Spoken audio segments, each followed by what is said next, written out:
Welcome to only IAS prelims booster news discussion में आप सभी लोगों का स्वागत है। आज के इस सेशन में हम 26 सितंबर 2020 की जो न्यूज़ है प्रीलिम्स बूस्टर के लिए उसे कवर करने वाले हैं। देख लेते हैं ऐसे कौन से इंपॉर्टेंट न्यूज़ एंड आर्टिकल्स हैं जो हम कवर करेंगे। जो पहला आर्टिकल है वो CICA और सार्क के बारे में है। हाल ही में सार्क के फॉरेन मिनिस्टर्स की जो मीटिंग होती है उसे कंडक्ट किया गया। अपार्ट फ्रॉम दैट CICA के मेंबर्स की मीटिंग हुई, that stands for conference on interaction and confidence building measures in Asia. इसकी और सार्क के फॉरेन मिनिस्टर्स की जो मीटिंग हुई है वो वर्चुअल मैनर में हुई है। हाल फिलहाल में जो भी मीटिंग्स हो रही हैं वो वर्चुअल मैनर में ही हो रही हैं। कोविड की वजह से फिजिकल मीटिंग पॉसिबल नहीं हो पा रही है। सबसे पहले तो हम बात कर लेते हैं कि CICA है क्या, जिसकी वर्चुअल मीटिंग अभी हाल ही में हुई। CICA ये एक प्रकार का इंटर गवर्नमेंटल फोरम है जहां पर पीस, सिक्योरिटी और स्टेबिलिटी को इनहेंस करने की कोशिश की जाती है। सभी देशों के बीच में कोऑपरेशन को इनहेंस करके, कहां पर, किस रीजन में, एशिया में, क्योंकि ये जो इंटर गवर्नमेंटल फोरम है ये एशिया स्पेसिफिक है। तो यहाँ पर जो बातें की जा रही हैं वो एशिया के लिए की जा रही हैं। सभी जो लोकेशंस हैं वर्ल्ड की उनके लिए नहीं की जा रही हैं। जो की आइडिया है इस कॉन्फ्रेंस का वो ये है कि हम प्रायोरिटी देंगे, प्राथमिकता देंगे किसे, इनडिविजिबिलिटी ऑफ सिक्योरिटी को। इनडिविजिबिलिटी ऑफ सिक्योरिटी एक कॉन्सेप्ट है, मैं आपको इसके बारे में बता देता हूं। ये कहता है कि जो सिक्योरिटी का कॉन्सेप्ट है या जो फेनोमेना है वो अलग नहीं हो सकता एक देश से दूसरे देश के लिए। जैसे अगर सी रूट सेफ नहीं है, वहां पर पायरेसी हो रही है, तो जो पायरेट्स हैं वो किसी के रिश्तेदार तो है नहीं कि वो इंडिया के शिप्स को लूटेंगे और पाकिस्तान के शिप्स को नहीं लूटेंगे, या सऊदी अरेबिया के शिप्स को लूटेंगे और ओमान के शिप्स को छोड़ देंगे। वो तो किसी के रिश्तेदार नहीं है। अगर खतरा है तो सभी के लिए है। सेम विद टेररिज्म, आतंकवादी किसी के सगे नहीं होते, वो हमले करेंगे तो वो कहीं भी करेंगे। तो कुल मिला के जो इनडिविजिबिलिटी ऑफ सिक्योरिटी का कॉन्सेप्ट है वो ये बोलता है कि कोई भी एक देश सोलली अपनी सिक्योरिटी को इंश्योर करने की कोशिश करेगा तो उसे प्रॉब्लम होगी। मतलब सिक्योरिटी को कलेक्टिवली इंश्योर किया जाए, क्योंकि जो सिक्योरिटी का कॉन्सेप्ट है या जो फेनोमेना है हम उसे अलग अलग नहीं कर सकते। और इसी कॉन्सेप्ट को आधार बनाकर CICA को एस्टैब्लिश किया गया। इनडिविजिबिलिटी ऑफ सिक्योरिटी ये की कॉन्सेप्ट है CICA का। होपफुली आपको ये कॉन्सेप्ट समझ में आ गया होगा, इनडिविजिबिलिटी ऑफ सिक्योरिटी। देखिए, ये एक प्रकार का जॉइंट इनिशिएटिव है जहां पर स्मॉल और लार्ज स्टेट्स आपस में इंटरैक्ट करते हैं म्यूचुअल बेनिफिट्स के लिए। कुछ ऐसे काम किए जाएं जिससे कि सभी लोगों को फायदा हो, पूरे एशिया में पीस और सिक्योरिटी को इनहेंस किया जा सके। इसका जो सेक्रेटेरिएट है वो नूर सुल्तान में है, कजाकिस्तान में। हिस्ट्री यानी कि इसका बैकग्राउंड क्या है, देखिए CICA की जो फर्स्ट प्रपोज्ड मीटिंग थी उसे कन्वीन किया गया था 1992 में।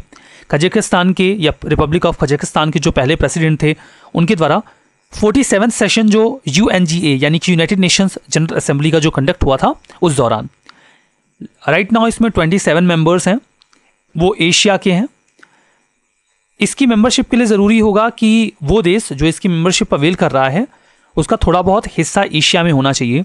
जो नेशंस हैं जो इसके मेंबर्स हैं 2000 कुछ एक के नाम यहाँ पर लिखे गए हैं: Afghanistan, Bangladesh, Cambodia, China, Egypt, India, Japan, Indonesia, USA। इन्हें ऑब्जर्वर नेशन का दर्जा दिया गया है।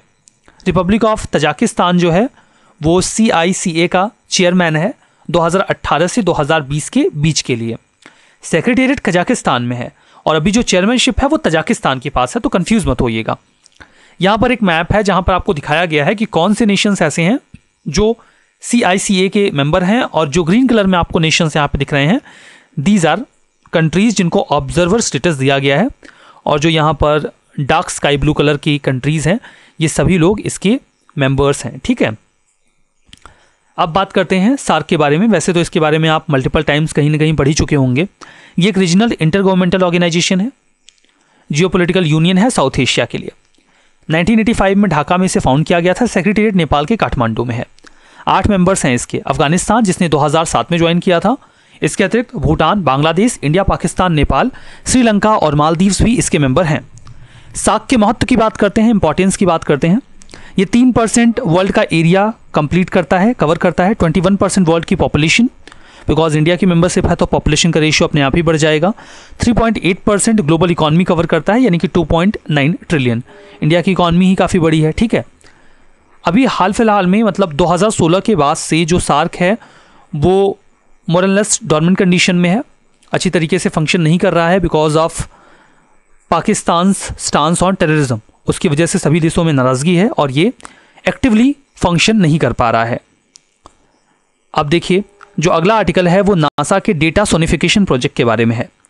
हाल ही में नासा का जो चंद्रा एक्सरे सेंटर है CXC, वो एक कदम आगे बढ़ते हैं और उन्होंने एक नया प्रोजेक्ट लॉन्च किया है। उस प्रोजेक्ट का नाम है sonification project, data sonification project. अब इसमें होगा क्या डेटा सोनिफिकेशन प्रोजेक्ट में? इसमें जो एस्ट्रोनॉमिकल डेटा है जो इमेजेस से कलेक्ट किया जाएगा, हम उसे ऑडियो में कन्वर्ट कर देंगे ताकि आप उसे सुन सकें। डेटा सोनिफिकेशन, आप इसका मतलब समझ लेंगे तो आपको इस प्रोजेक्ट में हो क्या रहा है ये भी समझ में आ जाएगा। डेटा सोनिफिकेशन का मतलब ये होता है कि हम किसी इमेज में जो डेटा है, जो इमेज होगी उसमें कुछ पिक्चर्स होंगी, जैसे मान लीजिए ये इमेज आपको जो स्क्रीन पर दिख रही है, इसमें कुछ लाइट सोर्सेज दिख रहे हैं, ठीक है। अब ये जो इमेज है ये अपने आप में कुछ डेटा, कुछ इंफॉर्मेशन गैदर करके रखे हुए हैं। हम इस डेटा को कुछ साउंड वैल्यू ग्रांट कर देंगे और जो साउंड वैल्यू हम इस इमेज में कंटेंट डेटा को देंगे, इसी प्रक्रिया को डेटा सोनिफिकेशन कहा जाएगा। डेटा विजुअलाइजेशन को हम एक ऑडिटरी वर्जन में कन्वर्ट कर देंगे, मतलब उसे सुना जा सके। इसका मतलब यह है कि एक ग्राफ जो होगा वो यहां से इस इमेज पर जब मूव करेगा तो इमेज में जो डेटा आपको दिख रहा है, जो पिक्चर्स आपको या जो भी विजुअल इंफॉर्मेशन आपके पास है, वो कुछ आपको साउंड में सुनाई देगा। जहां पर ब्राइटनेस ज़्यादा है या लाइट ज़्यादा है वहां पर आपको साउंड वेरिएशन ज़्यादा मिलेगा और जहां पर डार्कनेस है वहां पर साउंड वेरिएशन कम मिलेगा। मतलब जब ये बार इस इमेज पर ऐसे आगे बढ़ेगा तो यहाँ पर देखिए जो ब्राइटनेस है, जो लाइट है वो ज़्यादा है तो यहाँ पर आपको ज़्यादा साउंड दिखेगा, और यहाँ पर देखिए बिल्कुल कम लाइट है तो कम साउंड हो जाएगा, यहाँ पर फिर से लाइट है तो ज़्यादा लाइट हो जाएगा, ज़्यादा साउंड हो जाएगा, यहाँ पर देखिए लाइट है तो आपको तेज़ साउंड सुनाई देगा। तो इस तरीके से जो इन्फॉर्मेशन इस इमेज में है उसे एक साउंड वैल्यू दे दी जाएगी और फिर आप इस इमेज में कंटेंट इन्फॉर्मेशन को सुन पाएंगे। मतलब समझ रहे हैं ना आपकी क्या हो रहा है, यहाँ पर आप इमेज की इंफॉर्मेशन को सुनने में कैपेबल होंगे and that is data sonification. बिल्कुल ऐसा ही यहाँ पर होगा। यहाँ से एक बार जो है वो इसको क्रॉस करेगा और ये जो आपको इमेज में कुछ ऑब्जेक्ट दिख रहा है, जब ये इसके ऊपर से गुजरेगा तो यहाँ पर इसकी साउंड इंक्रीज हो जाएगी और जब इसको क्रॉस करेगा तो फिर साउंड अगेन डाउन हो जाएगी। इससे आप ये फील कर पाएंगे कि अच्छा इमेज में कोई ऑब्जेक्ट है जिसको ये डेटा है जिस पर से ये बार क्रॉस कर रहा है और उसकी साउंड हम सुन पा रहे हैं। इससे जो विजुअली इम्पेयर्ड पर्सन्स हैं उन्हें भी थोड़ी सी आसानी होगी, वो स्पेस के साउंड को सुन पाएंगे। तो मुझे उम्मीद है कि थोड़ा बहुत आपको आइडिया लग गया होगा। वैसे डेटा सोनिफिकेशन की 1-2 वीडियोस नासा ने पब्लिक करी हैं, आप चाहें तो उन्हें सुन भी सकते हैं। सिंपली आप गूगल सर्च करके उन्हें अवेल कर पाएंगे। तो जो इमेजेस पर साउंड आ रहा है ना जिसकी मैं बात कर रहा हूँ, you can also here those sounds. NASA का जो डेटा सोनिफिकेशन प्रोजेक्ट है उसमें जो यूजर्स हैं डिफरेंट ऑब्जेक्ट के लिए डिफरेंट साउंड होगा, ये भी बात है। एस्ट्रोनॉमिकल इमेजेस को हम इस तरीके से कन्वर्ट करेंगे कि उन्हें सुना जा सके। जैसे स्टार का बर्थ होना, क्लाउड डस्ट को, इवन ब्लैक होल को हम सुन पाएंगे पिच्ड साउंड में। जो नासा का डिस्टेंट टेलीस्कोप है वो जब भी डिजिटल डेटा को कलेक्ट करता है तो 0 और 1 के फॉर्म में कलेक्ट करता है। 0 और 1 के फॉर्म में जो डेटा गैदर किया जाता है इसे कंप्यूटर के लैंग्वेज में बाइनरी लैंग्वेज कहा जाता है।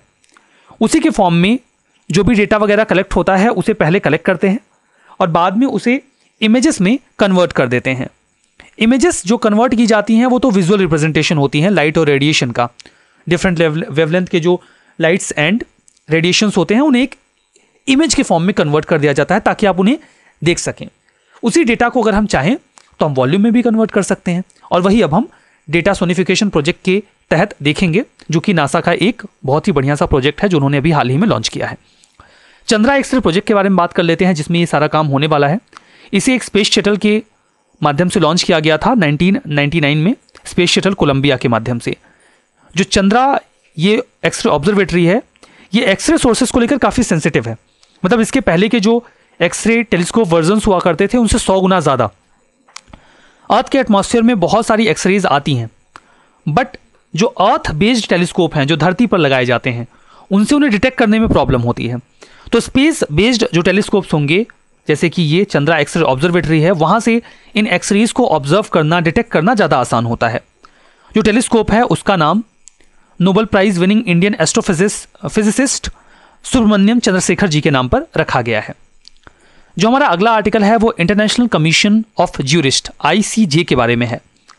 इंटरनेशनल कमीशन ऑफ ज्यूरिस्ट ने अभी ये कहा कि जो भारत का foreign contribution regulation amendment bill 2020 है, जो पार्लियामेंट ने पास किया, वो इंटरनेशनल लॉ के साथ कंपैटिबल नहीं है, इनकम्पैटिबल है इंटरनेशनल लॉ को लेकर। ICJ के बारे में बात करते हैं। जो ICJ है ये ह्यूमन राइट को लेकर एक NGO है। It is an NGO, I repeat, human right के मैटर्स को देखता है इंटरनेशनल लेवल पे। इसमें 60 एमिनेंट ज्यूरिस्ट होते हैं, कुछ सीनियर जज होते हैं, अटॉर्नीज होते हैं और एकेडमिक्स से भी कुछ मेंबर्स होते हैं। ये नेशनल और international human right standards decide करते हैं कि किन किन बातों का ध्यान रखा जाए जब कानून बनाया जाए। So that is all about international commission of jurist. कई बार UPSC सिंपली पूछ लेती है क्या, तो NGO है। लोक अदालत के बारे में बात करते हैं। उड़ीसा के एक डेली वेज वर्कर ने हमारे जो ऑनरेबल प्राइम मिनिस्टर हैं नरेंद्र मोदी, उनके खिलाफ लोक अदालत में केस कर दिया है। उनका आरोप यह है कि उन्होंने बार बार प्रयास किया, 21 बार प्रयास किया, लेकिन उन्हें आधार कार्ड नहीं मिल पाया। मल्टीपल टाइम्स वो जाते हैं, उनकी पिक्चर्स क्लिक की जाती हैं, लेकिन उनका टेक्निकल इश्यूज़ की वजह से थंबप्रिंट वगैरह या फिंगरप्रिंट वगैरह नहीं लिया जा पाता है। तो वो बहुत परेशान हो गए हैं। And that is the beauty of Indian democracy कि आप प्राइम मिनिस्टर को भी श्यू कर सकते हैं, जैसा कि इन्होंने किया भी। तो खैर, ये तो एक इशू है जिसकी वजह से लोक अदालत न्यूज़ में आया। हमसे प्रश्न इस मुद्दे पर तो डेफिनेटली नहीं पूछा जाएगा, बट लोक अदालत पर प्रश्न पूछा जा सकता है। लोक अदालत एक अल्टरनेटिव डिस्प्यूट रिड्रेसल मैकेनिज्म है, मतलब एक अतिरिक्त तरीका है जिसके माध्यम से आप अपने मामले निपटा सकते हैं। ऐसे मामले जो या तो कोर्ट में पेंडिंग पड़े हुए हैं या कोर्ट में जाने वाले हैं। मुद्दे की बात यह है कि लोक अदालत में जो मुद्दे सुलझाए जाते हैं वो आम सहमति से सुलझाए जाते हैं, यानी कि यहाँ पर कॉम्प्रोमाइज करवाया जाता है एमिकेबली। दोनों पार्टीज की सहमति से उस मुद्दे का एक सोल्यूशन निकाल दिया जाता है। स्टैच्यूटरी प्रोविजंस की बात करें तो इसे लोक अदालत को लीगल सर्विसेज अथॉरिटीज एक्ट 1987 के तहत स्टैब्लिश किया जाता है और इन्हें एक स्टैच्यूटरी स्टेटस भी दिया गया है बिकॉज ये बाई लॉ एस्टैब्लिश किए जा रहे हैं। फाइनल अवार्ड की बात करते हैं। लोक अदालत ने जो जजमेंट दे दिया उसकी जो वैल्यू है वो सिविल कोर्ट के वर्डिक्ट के इक्विवेलेंट होती है और सभी पार्टीज के ऊपर बाइंडिंग होती है, क्योंकि लोक अदालत में केसेस जाते ही तब हैं जब दोनों पार्टीज इस बात पर सहमत हों कि हम लोग आम सहमति से इस निर्णय को स्वीकार करेंगे। तो जब आपने पहले ही ये स्वीकार किया था कि जो भी निर्णय आएगा उसे हम आम सहमति से स्वीकार करेंगे, फिर आप इनकार क्यों कर रहे हैं? इसीलिए ये ऑल पार्टीज पर बाइंडिंग होता है, मतलब आपको मानना ही पड़ेगा। अब इस बाइंडिंग को लोग कई बार गलत सेंस में ले लेते हैं। बाइंडिंग का मतलब ये नहीं है कि आप वापस से केस नहीं कर सकते। बाइंडिंग का मतलब यह है कि आप वापस से अपील नहीं कर सकते। अपील नहीं करने का क्या मतलब है? मतलब आप सेशन कोर्ट में जाके ये नहीं बोल सकते कि सर जी लोक अदालत ने हमारा ये डिसीजन दिया था, हम इस पर असहमत हैं, हम आपके यहाँ अपील करना चाहते हैं। नहीं नहीं नहीं, आप ये नहीं कर सकते।